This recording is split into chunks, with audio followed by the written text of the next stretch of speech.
สวัสดีครับยินดีต้อนรับทุกท่านสู่ EPT Channel นะครับวันนี้เราจะมาเรียนรู้กันในเรื่องของการเคลื่อนที่รถการขยับรถโดยที่ไม่ต้องขี่นะครับก็คือใช้กำลังเครื่องยนต์ในรอบการทำงานที่ต่ำนะครับแล้วก็เคลื่อนรถไปในทิศทางที่เราต้องการไม่ต้องใช้เสียงไม่ต้องใช้ความเร็วไม่ต้องขึ้นขี่แต่ปลอดภัยที่สุดนะครับมันมีอยู่3ประเด็นหลักที่เป็นหัวใจในการทำเรื่องนี้ก็คือเรื่องของการควบคุมในเรื่องของบาลานซ์ซึ่งเราเรียนรู้กันมาก่อนหน้านี้แล้วนะครับในเรื่องของการควบคุมกำลังเครื่องยนต์นะครับที่สำคัญอันสุดท้ายก็คือเรื่องของสายตาซึ่งจะเป็นตัวกำหนดทิศทางการเคลื่อนที่ของรถเราลองมาเรียนรู้กันพี่ไก่ครับแล้วเราจะใช้เทคนิคนี้ใน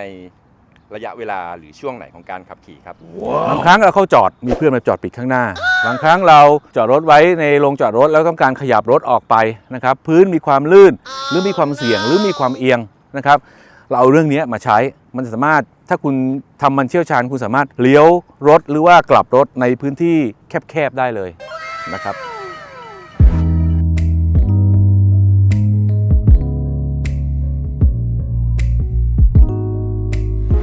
เรื่องแรกก็คือเรื่องของการควบคุมสมดุลหรือว่าบาลานซ์ระหว่างตัวเรากับรถนะครับเราเรียนรู้กันมาก่อนหน้านี้แล้วว่าจังหวะที่ทำให้รถเบาที่สุดก็คือตำแหน่งที่รถตั้งฉากกับพื้นโลกมากที่สุดแต่วันนี้เราไม่ได้เคลื่อนที่รถไปแนวตรงอย่างเดียวเรามีเรื่องของการเลี้ยวซ้ายหรือเลี้ยวขวานะครับเลี้ยวซ้ายจะไม่เท่าไหร่ทุกคนคุ้นเคยในการที่จะอยู่ฝั่งซ้ายของรถนะครับแต่ถ้าเลี้ยวขวาเราจะควบคุมบาลานซ์ระหว่างเรากับรถยังไงในจังหวะที่รถมีการเลี้ยวเราเอียงรถสวนทิศทางการเลี้ยวนิดนึงมากน้อยขนาดไหนคุณต้องหาเองนะครับ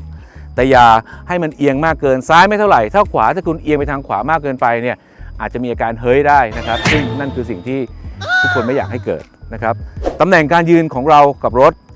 ห่างนิดนึงอย่าให้ชิดจนเกินไปเพราะอย่างเครื่องยนต์บางประเภทอย่างบ็อกเซอร์ถ้าคุณยืนชิดเกินไปแล้วคุณก้าวสเต็ปยาวนิดนึงเข่าคุณอาจจะไปชนกับหัวเครื่องยนต์นะครับอาจจะทำให้ตกใจและเสียสมดุลขึ้นได้นะครับยืนสบายๆเดินสบายๆไม่จำเป็นต้องชิดรถตลอดเวลายกเว้นในกรณีเดียวก็คือจังหวะที่คุณเลี้ยวซ้ายต้องการวงเลี้ยวแคบๆนั่นแหละคุณอาจจะใช้สะโพกคุณหรือร่างกายฝั่งขวาของคุณที่มีความแข็งแรงเนี่ยประคองรถสัมผัสรถ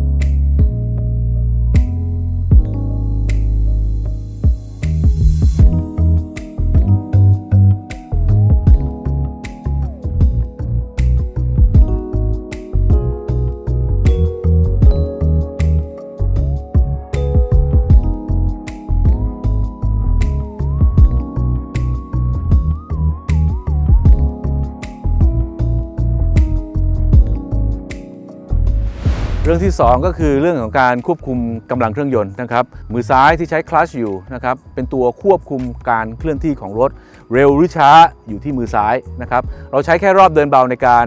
เคลื่อนที่ของรถนะครับรอบเดินเบาของรถที่มีเครื่องยนต์ขนาดใหญ่ยังไงก็ตามมันสามารถพาคุณเคลื่อนที่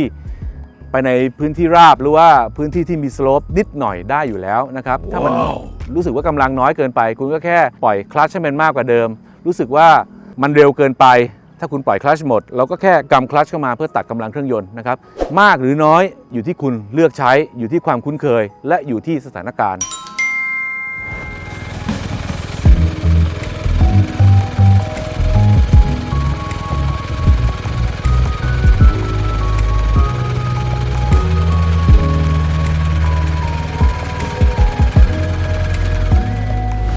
ในการชะลอความเร็วในการเคลื่อนที่ของรถในจังหวะที่คุณเดินตามรถโดยใช้กำลังเครื่องยนต์อยู่เนี่ยอันดับแรกถ้าคุณต้องการชะลอความเร็ว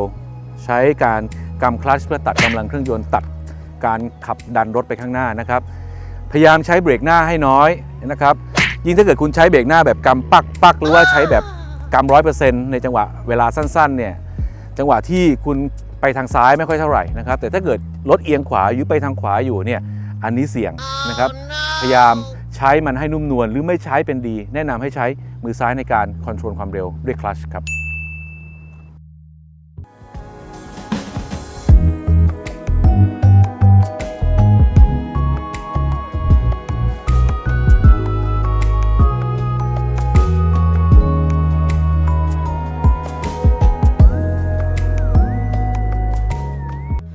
ไงบ้างพี่เอก ครับชีวิตง่ายดายขึ้นครับกับการเคลื่อนที่รถในระยะสั้นๆ ในการเลี้ยวหรือในการคอนโทรลรถในพื้นที่แคบโดยที่เราไม่ต้องการที่จะขี่แล้วก็มีความรู้สึกปลอดภัย โดยเฉพาะรถที่มีน้ำหนักเยอะๆพร้อมสัมภาระตรงนี้ ใช่แล้วบางทีก็อาจจะมีคนซ้อนที่หนักยิ่งกว่าเดิมนะครับ บาลานซ์สายตาคอนโทรลกำลังถ้าทำทุกอย่างแม่นคุณสามารถเทิร์นรถออกจากพื้นที่ขับขายหรือเปลี่ยนทิศทางการจอดของรถได้ในระยะเวลาอันรวดเร็วมากๆนะครับ เช่นเดิมครับทริคดีๆเหล่านี้ทริคในวันนี้พี่ๆสามารถนำไปใช้และฝึกฝนกันได้ในการใช้งานจริงนะครับอย่าลืมกดไลค์กดแชร์กด Subscribe กับ EPT Channel เหมือนเดิมครับเป็นกำลังใจและคลิปดีๆ ให้กับพี่ๆนักขี่ทุกๆท่านครับวันนี้ขอลาไปก่อนครับ สวัสดีครับ สวัสดีครับ